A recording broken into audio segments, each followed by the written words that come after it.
Hello बच्चों, कैसे हैं आप सब। तो welcome back to revision series. आज बहुत इंटरेस्टिंग चैप्टर है, इजी चैप्टर है।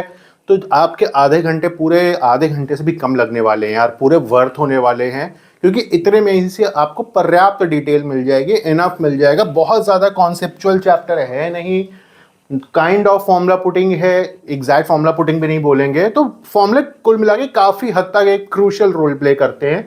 ठीक है, तो चलिए देखते हैं क्या है इलास्टिसिटी। तो पहले माइनर माइनर छोटी छोटी चीजें, स्ट्रेस क्या है, स्ट्रेन क्या है, फिर एंड में इंपॉर्टेंट चीजें लाइक पॉइजन रेशियो वगैरह क्या है, बेंडिंग ऑफ बीम क्या है। ठीक है, तो वीडियो को कंप्लीट देखिएगा। ठीक है, तो चलिए इलास्टिसिटी क्या है यार, दो डेफिनेशन।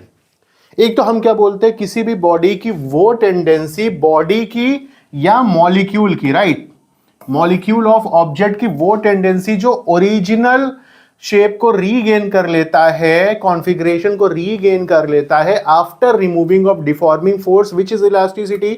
मैं हट के बात कर रहा हूं स्क्रीन से, ताकि आप नोट डाउन भी करते चलो और बात को सुनते भी चलो, राइट। तो क्या है भाई, डिफॉर्मिंग फोर्स को रिमूव करने पे अपने ओरिजिनल कॉन्फ़िगरेशन को रीगेन कर लेगा, elasticity.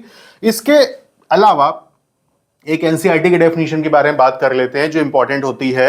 The tendency to oppose any change, किसी भी बॉडी की वो टेंडेंसी जो अपने मन में होने वाले चेंज को रेजिस्ट करेगी, होने ही नहीं देगी, होने ही नहीं देगी, दैट इज इलास्टिसिटी।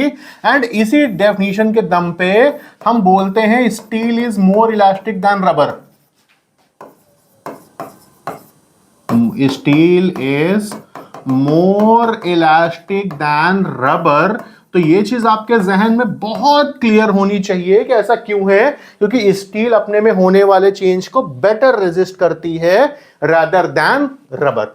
ठीक, इलास्टिक लिमिट क्या है यार, मैक्सिमम जितना फोर्स वो सह सके without being damage, that is called elastic limit. कि मैक्सिमम कितना खींच सकते हो, मैक्सिमम फोर्स कितना लगा सकते हो, वो उसकी इलास्टिक लिमिट है। ये हुई definition, but this point is quite important. Elastic limit is a property of body. बात को बहुत गौर से सुनिएगा और समझिएगा। Elastic limit is a property of body, but elasticity is a property of material. बच्चा, elasticity is a property of material है। इलास्टिसिटी मटेरियल की और इलास्टिक लिमिट बॉडी की प्रॉपर्टी है।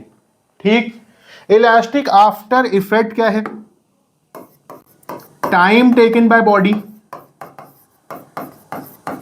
Time taken by body to regain its original configuration, to regain its original, लिखते जाना फटाफट तेजी के साथ, to regain its original configuration called elastic after effect. Elastic fatigue क्या है, loss of elasticity, loss of elasticity is elastic fatigue due to repeatedly loading and unloading. And that is a why, इसका जो बहुत famous example होता है वो क्या होता है, ब्रिजेस। ये असर्शन रीजन में काम आते हैं ये सारे points. Bridges are declared unsafe after long use, right. Bridges are declared unsafe after long use. तो उसकी वजह से इलास्टिसिटी कम हो जाती है, बार बार लोडिंग अनलोडिंग की वजह से। तार होता है ना, फिर मोड़ा फिर मोड़ा फिर मोड़ा, टूट जाता है एक time, that is elastic fatigue. ठीक है, ये सब फालतू टाइम वेस्ट नहीं बच्चा, असर्शन रीजन के लिए सब इंपॉर्टेंट पॉइंट्स होते हैं। ठीक है, तो ध्यान रखिएगा। स्ट्रेस क्या होता है बच्चा, स्ट्रेस क्या होता है, force per unit area, force applied per unit area is called stress. और stress is not same as pressure. Pressure बच्चा नॉर्मल होता है, but stress can be tangential, can be normal. इसलिए जहां पे नॉर्मल फ्लूइड पे बात आएगी ना, मैं वहां पे प्रेशर बोल लूंगा, बट सॉलिड में तो आपको स्ट्रेस बोलना पड़ेगा, राइट। तो स्ट्रेस क्या है, फोर्स अपॉन एरिया है। स्ट्रेस तीन टाइप के होते हैं बच्चा, कौन कौन से, लॉन्गिट्यूडिनल स्ट्रेस। लॉन्गिट्यूडिनल स्ट्रेस का मतलब है जो लेंथ के अलोंग लगेगा। यहां पे देखो रॉड है बच्चा, ऐसे खींच रहे हो, राइट, लेंथ के अलोंग लगा रहे हो। तो जब ऐसे खींच के एक्सपैंड करोगे ना, तो उसे हम कहते हैं टेंसाइल स्ट्रेस। क्या कहते हैं, टेंसाइल स्ट्रेस, ठीक। और जब ऐसे दबा करके सिकोड़ने की कोशिश करोगे उसको हम कहते हैं कंप्रेसिव स्ट्रेस। क्या कहते हैं बच्चा? कंप्रेसिव स्ट्रेस कहते हैं, ठीक। तो पहली बात, स्ट्रेस के 3 टाइप, जिसमें पहला था लॉन्गिट्यूडिनल स्ट्रेस। लॉन्गिट्यूडिनल के 2 टाइप, कौन कौन से? टेंसाइल स्ट्रेस और कंप्रेसिव स्ट्रेस, ठीक। अब अच्छा, शियर स्ट्रेस। शियर मतलब होता है कोना, नुक्कड़, है ना, कि भाई मान लो ऐसे कोई बॉडी रखी थी ऐसे, ठीक, हमने उसको ऐसे धक्का दे दिया। जब ऐसे धक्का दिया तो अब ये क्या हुई? उधर को खिसक गई, लेकिन ये एज नहीं, जैसे बुक किताबें होती हैं, ठीक है, जब किताब को ऊपर से ऐसे खिसका दो ना, ऊपर से ऐसे खिसका दो तो नीचे वाली चीज तो जगह पे रह जाती, ऊपर वाली चीज खिसक जाती, लाइक, यानी जो रिलेटिव मोशन होता है लेयर का होता है, नीचे वाला पॉइंट नहीं छूटा है।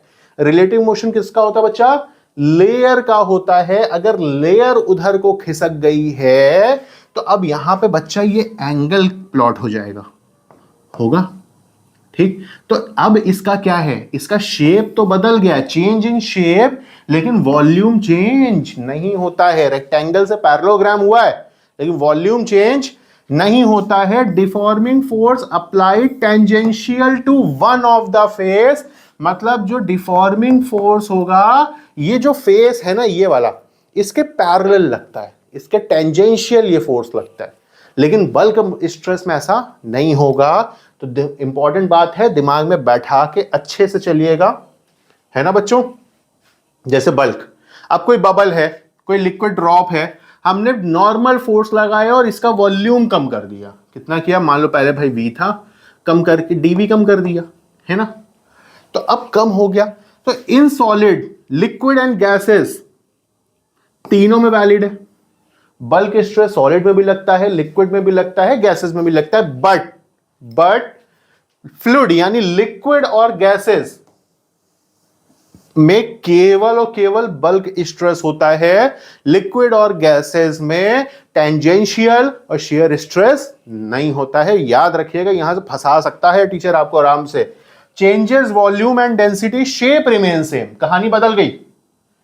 अभी बल्क में कुछ और था, सॉरी स्ट्रेस में, शियर में, यहां कहानी बदल गई। अब यहां पे देखिएगा वॉल्यूम और डेंसिटी बदलेगी। भाई density equal to mass by volume, volume कम हो गया तो डेंसिटी बढ़ जाएगी, है ना, तो वॉल्यूम और डेंसिटी बढ़ेगी, शेप वही रहेगा, ठीक। इतनी बात ओके। अच्छा, यहां पे जो डिफॉर्मिंग फोर्स होगा वो नॉर्मल टू द सरफेस होगा। इसीलिए अभी जब मैं फॉर्मूला लिखूंगा ना तो बच्चा यहां पे मैं स्ट्रेस को आराम से P से रिप्रेजेंट करूंगा, where you can say that is a pressure, because this is normal to the surface and this is fluid. तो फ्लूइड भी है, फोर्स परपेंडिकुलर लगा रहे हो एरिया के, तो प्रेशर की टर्म्स एंड कंडीशन सेटिस्फाइड हो रही है, तो मैं उसको प्रेशर बोल सकता हूं। क्लियर? बात समझ में आ रही है? स्ट्रेन क्या? Change in configuration upon original configuration, ये तो इंपॉर्टेंट है ही है, साथ में ये भी इंपॉर्टेंट है भाई साहब, पूछा जाता है, यूनिट लेस है, डायमेंशन लेस है, रेशियो है, स्ट्रेन रेशियो है तो डायमेंशन लेस होगा, ठीक है। क्या? Change in configuration upon original configuration, फिर से वही 3 टाइप, वही longitudinal, change in length upon original length, पता है। वॉल्यूमेट्रिक में क्या बोलोगे? Change in volume upon original volume बोलोगे, है ना। शेयर में क्या बोलोगे बच्चा? चेंज कितना आया है? इतने का आया है, इतने का आया है ना। किसके रिस्पेक्ट में? इसके रिस्पेक्ट में, x बाई एल बोल लोगे। तो सिंपल है, यहां पे कुछ नहीं था, बहुत इजी था, सिंपल एकदम, कुछ नहीं, है ना। चल अब आते हैं हुक्स लॉ पे। देखो हुक ने तो बेसिकली क्या बोला था ना, हुक ने बोला था extension is directly proportional to load. फिर उसको थॉमस यंग आए, करेक्ट किया और एक्सटेंशन की जगह यूज किया स्ट्रेन और लोड की जगह यूज किया स्ट्रेस, है ना। तो उन्होंने बोला stress is directly proportional to strain. अब क्या किया, क्या करेक्ट किया, वो तो बच्चा फुल लेंथ वीडियो में आपको समझ में आएगा, है ना। वहां पूरी कहानी चलती है कि क्या क्या दिक्कतें आई थी, क्या क्या हुआ था। तो अब यहाँ क्या प्रोपोर्शनैलिटी अटैक के आया, आपको ये याद रखना है, K equal to stress upon strain, where K is known as modulus of elasticity या कोफिशिएंट ऑफ इलास्टिसिटी। क्या कहलाता है? मॉड्यूलस ऑफ इलास्टिसिटी या कोफिशिएंट ऑफ इलास्टिसिटी के। ये भी 3 टाइप के, यार 3 टाइप के स्ट्रेस, 3 टाइप के स्ट्रेन और 3 टाइप के ही मॉड्यूलस ऑफ इलास्टिसिटी, बट वही पहला स्ट्रेस अपॉन पहला स्ट्रेन, दूसरा अपॉन दूसरा, मतलब longitudinal stress upon longitudinal strain young modulus कहलाता है। ठीक, स्ट्रेस का बच्चा force upon area, longitudinal strain का बच्चा change in length upon original length. सबसे इंपॉर्टेंट यही है, सबसे ज्यादा पूछा जाने वाला यही है। ठीक, बल्क मॉड्यूलस बच्चा, अब बल्क स्ट्रेस अपॉन यानी bulk stress upon volumetric strain. Bulk stress मैंने बोला भी था यहां पे ध्यान दो, कहां गया, अरे इधर आओ भाई। हाँ, मैंने बोला था यहां पे कि मैं इसको जब चाहूंगा प्रेशर लिख सकता हूं, कंडीशन सेटिस्फाइड है। अब मैंने यहां पे प्रेशर लिख लिया है, माइनस वॉल्यूमेट्रिक स्ट्रेन बच्चा, change in volume upon original volume, minus sign क्यों लगाया है, वॉल्यूम घट रहा है। अच्छा, यहां पे एक चीज और पूछ लेता है बच्चा, यहां पे मैं उस टाइम लिखा नहीं, जहन में आया नहीं, मैं यहां पे लिख देता हूं कंप्रेसिबिलिटी। क्या compressibility is 1 upon bulk modulus.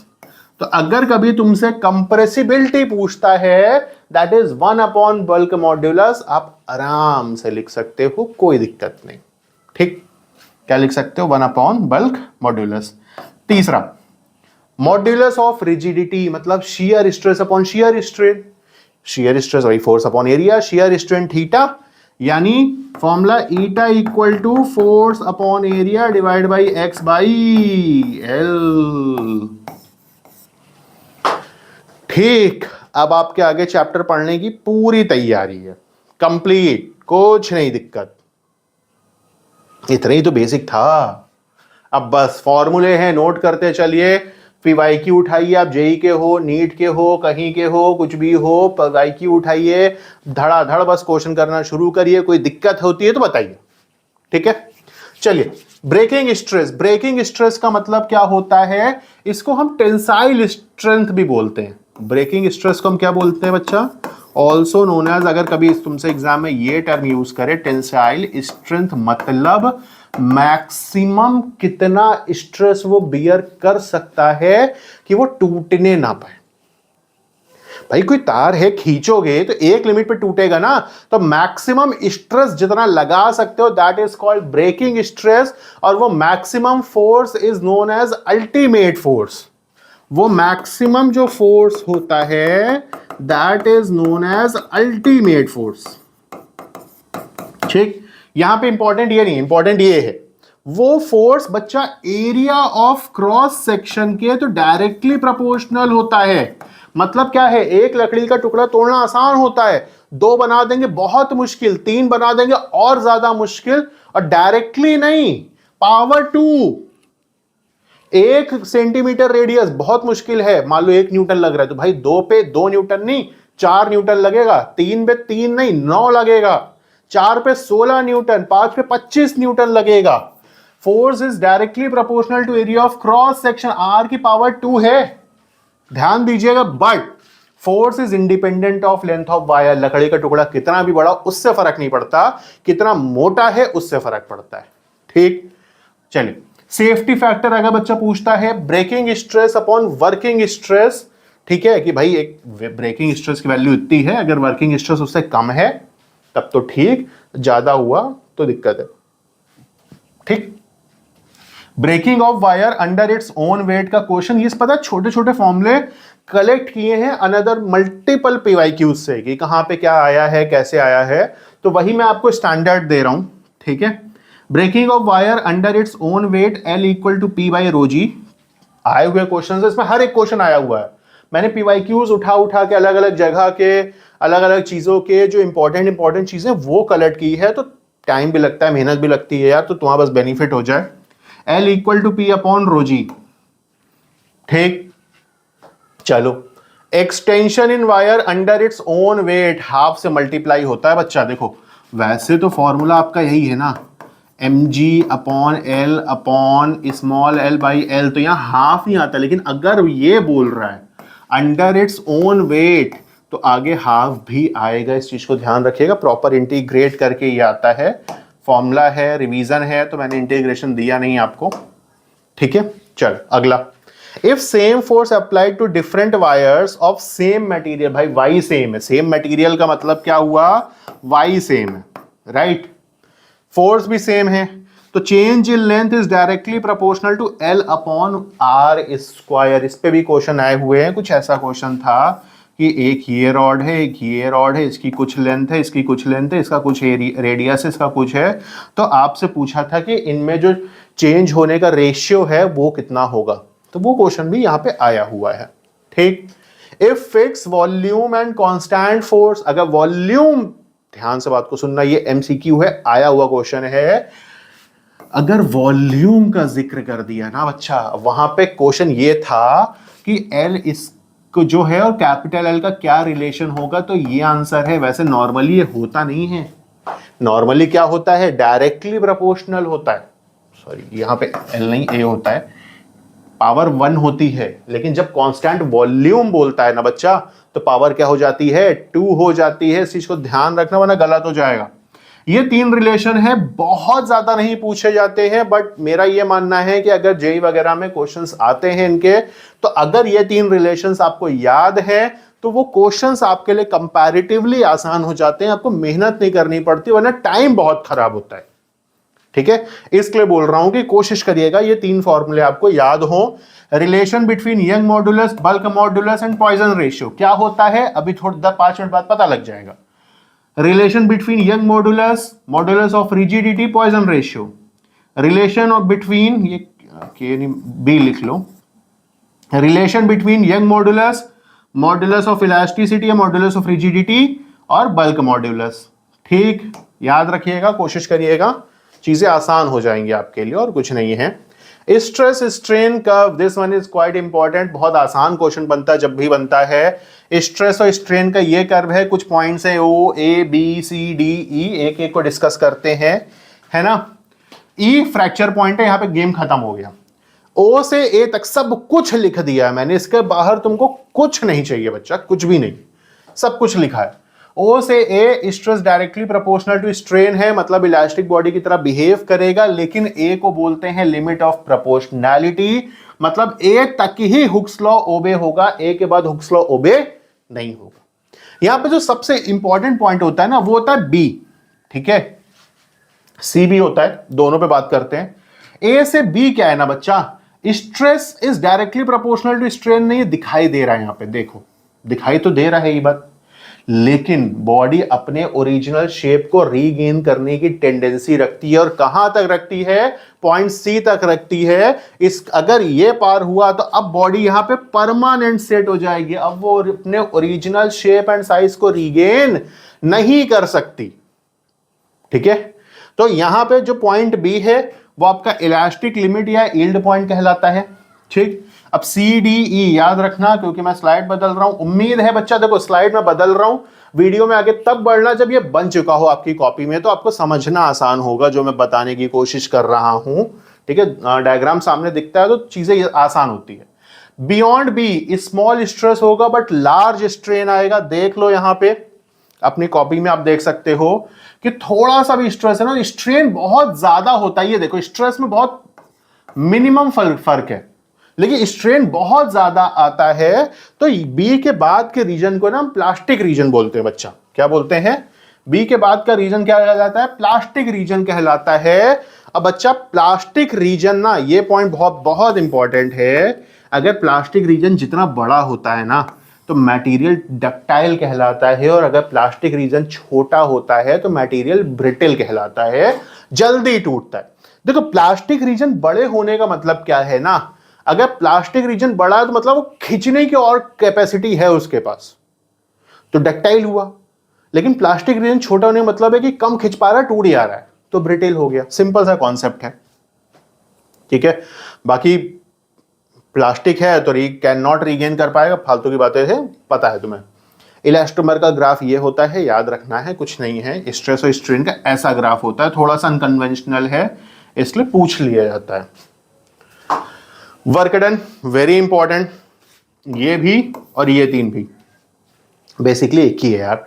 तुमको, मेरे को तो यही बोलता हूं कि यही एक याद कर लो, बाकी तो वही है। देखो इसी से आए हैं।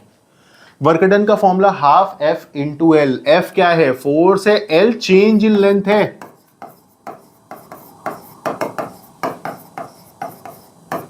क्या है बच्चा?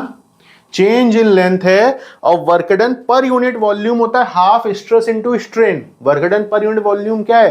Half stress into strain. अब स्ट्रेस को ही यंग मॉडुलस इंटू स्ट्रेन भी तो कह सकते हो ना, वाई इंटू स्ट्रेन। वही क्या है भाई, वाई इंटू स्ट्रेन किया तो स्ट्रेन का स्क्वायर हो गया। फिर वाई को स्ट्रेस अपॉन स्ट्रेन लिख सकते हो, पुट मारा ये आ गया। कोई अंतर नहीं है, इसलिए बोल रहा हूं। बट ये ध्यान रखना बच्चा कि work done per unit volume है, ये गलती नहीं होनी चाहिए, ठीक है? बाकी चलता है। चलो कंपैरिजन विद स्प्रिंग, कुछ नहीं है यार, थोड़ा सा स्प्रिंग कांस्टेंट पूछ लेता है कभी कभी यंग मॉडुलस देके, जैसे थर्मल स्ट्रेस थर्मल स्ट्रेन भी पूछता है, तो भी वो भी आगे मिल जाएगा आपको अभी। अब बच्चा स्प्रिंग है एफ इक्वल टू के एल होता है, एफ का ये होता है, यंग मॉडुलस में पढ़ के आए हो अभी, है ना? दोनों कंपेयर कर दोगे, डेल्टा एल से delta L cancel, K equal to A Y upon L. ये स्प्रिंग कांस्टेंट हो गया, ये यंग मॉडुलस हो गया। स्प्रिंग कांस्टेंट पूछ लेता है कई बार, यंग मॉडुलस देके, इतनी सी बात थी। तो रिलेशन याद रहेगा, तुम्हारे लिए बहुत आसान हो जाएंगी चीजें, है ना? पॉइजन्स रेशियो, डबल एस है, जहर वाला रेशियो नहीं है, ठीक है? कुछ नहीं, सिंपल सी बात बोलता है, कोई रॉड है, कोई वायर है, खींचोगे बच्चा, वायर लंबा होगा तो पतला भी तो होगा, है ना भाई? वॉल्यूम तो उतना ही है, मटेरियल उतना ही है। अगर सेम डायमीटर के साथ लेंथ तो बढ़ नहीं सकती, लेंथ बढ़ाओगे तो डायमीटर क्या हो जाएगा? कम, पतला होगा, है ना? यही कहता है Poisson's ratio, lateral strain upon longitudinal strain. Lateral strain का मतलब है change in radius upon original radius, minus इसलिए घट रही है। लॉन्गिट्यूडिनल स्ट्रेन तो हम सब जानते हैं, तो ये आया एक फॉर्मूला। अब बच्चा इसी में ना v इक्वल टू, देखो अगर वायर है ना तो v इक्वल टू क्या, पाई आर स्क्वायर एल किया और पार्शियल डिफरेंशिएट कर लिया। मेरे को ये मिला dv upon V equal to D L by L plus 2 D R by R. ये क्या है? Volumetric strain, longitudinal strain, lateral strain. क्या बना formula? Volumetric strain equal to longitudinal strain plus 2 into lateral strain. अब यहीं से ये formula है जो ये इंपॉर्टेंट हो जाता है, ठीक है? dv upon V 1 minus 2 sigma D L by L. अच्छा यहां एक चीज और, मैंने आपको सिग्मा की दो वैल्यू दी है। एक ये वाली वैल्यू थ्योरेटिकल है, तो अगर एग्जाम में क्वेश्चन आएगा ना तो बहुत ढंग से समझ के चलना, कौन सी वैल्यू पूछा है, थ्योरेटिकल वैल्यू या प्रैक्टिकल वैल्यू। प्रैक्टिकली निगेटिव नहीं होती, और ये वाली वैल्यू प्रैक्टिकली वैलिड है, जो होती है पॉसिबल, नेगेटिव नहीं होती भाई।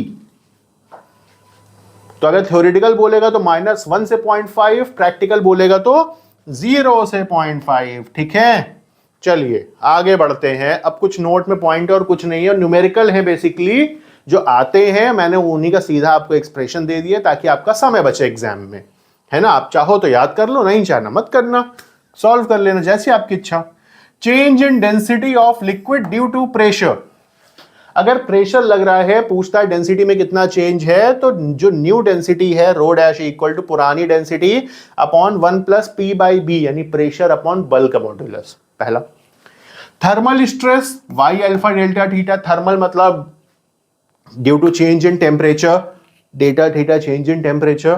Thermal strain Y delta theta, sorry alpha delta theta, where alpha is coefficient of linear expansion। आपको थर्मल प्रॉपर्टीज वाले वीडियो में मिलेगा, coefficient of linear expansion. Unit क्या होती है? पर डिग्री सेल्सियस होती है, ठीक है? ये याद रखिएगा, पूछा जाता है, चाहे जेई हो चाहे नीट, दोनों जगह पूछा गया बच्चा, घटिया घटिया कुछ उठाया भी नहीं है। Force between two rod, another JE में पूछा गया क्वेश्चन है, ठीक है? मान लीजिए दो रॉड है, कोफिशिएंट ऑफ लीनियर एक्सपेंशन इसका अल्फा 1 इसका alpha 2, young modulus y1 y2, length l1 l2। तो इस पे जो फोर्स लग रहा होगा दो रॉड्स के बीच में, a alpha 1 l1 plus l2 alpha 2 upon ये। आप चाहो तो प्रॉपर सॉल्व करो, मेहनत करो, आप चाहो तो एक्सप्रेशन याद कर लो, आपका काम दोनों से होगा, ठीक। अच्छा, एक बार ये भी क्वेश्चन आया था, इन्होंने एक्सटेंशन और लोड का ग्राफ दे दिया था, ठीक है, और यंग मॉड्यूलस की वैल्यू पूछा था, लेंथ और रेडियस गिवन था, ठीक है। अब उस ग्राफ के बेसिस पे हम क्या निकालेंगे, थीटा। तो बच्चा ये जो tan थीटा स्लोप आया है, ये जो tan थीटा स्लोप है, ये क्या है, एक्सटेंशन अपॉन लोड होगा ना, ठीक, यानी delta L upon M G, delta L upon M G. वहीं से मैंने ये फॉर्मूला बनाया, इसका यूज कर लिया था मैंने, ठीक है, y इक्वल टू क्या, M G upon A divided by delta L by L, इसका यूज किया और मेरे को ये पकी पकाई आइडेंटिटी मिल गई। मैंने आपको तरीका भी बता दिया, मैंने आपको आइडेंटिटी भी दे दी, आपको जो सही लगे आप वो काम करो। y equal to L upon pi R square tan theta, where theta is angle between extension and load, ये याद रखना, हर जगह ना चिपका के चले आना, ठीक। Last but not least, bending of beam. Bending मतलब, बीम मतलब क्या, देखो अगर आप जिस कमरे में बैठे होगे, देखो वहां पे ऐसे बीम गई होगी ऊपर की छत पे, कोशिश ये होती ना कि बीम गहरी ज्यादा हो, चौड़ी कम होगा चलेगा, बीम गहरी होनी चाहिए। क्यों? क्योंकि जो उसमें खिंचाव है, बेंडिंग है ना, वो ये इस गहरान के क्यूब के इन्वर्सली प्रोपोर्शनल है। तो गहरी जितनी होती है ना, उसमें बेंडिंग के चांसेस उतने ही कम हो जाते हैं। यहां क्या था भाई, एक सीधे सीधे ऐसे बीम थी, आपने लोड डाला W, उसमें देखो बेंड आ गया। पहले सेंटर ऑफ मास यहां पे, तब सेंटर ऑफ मास बीम ऐसे टेढ़ी हो गई, टिल्ट हो गई, अब सेंटर ऑफ मास लटक करके नीचे आ गया, ठीक। कितना चेंज आएगा, कितनी बेंडिंग होगी, W L square upon 4/VD cube. हर एक एक्सप्रेशन समझ लो, ये बेंडिंग है, कितना बेंड हुई, W वेट कितना डाले, L length of beam, Y young modulus, B ये बीम की चौड़ाई, लाइक ये यार ये जो बीम की चौड़ाई है, ठीक है, जैसे आपने पूरे बीम डाली तो बीम की जो चौड़ाई दिख रही है ना, वो B, गहराई जो है वो D। इसके अलावा तुम्हें इस चैप्टर में कुछ नहीं कर रहा है बच्चा, बस जाइए क्वेश्चन लगाना शुरू कीजिए। मेरी बेस्ट विशेस हैं, कोई दिक्कत हो तो प्लीज बताइएगा। हम लोग नेक्स्ट वीडियो में मिलते हैं। Till then goodbye guys, take care, bye bye.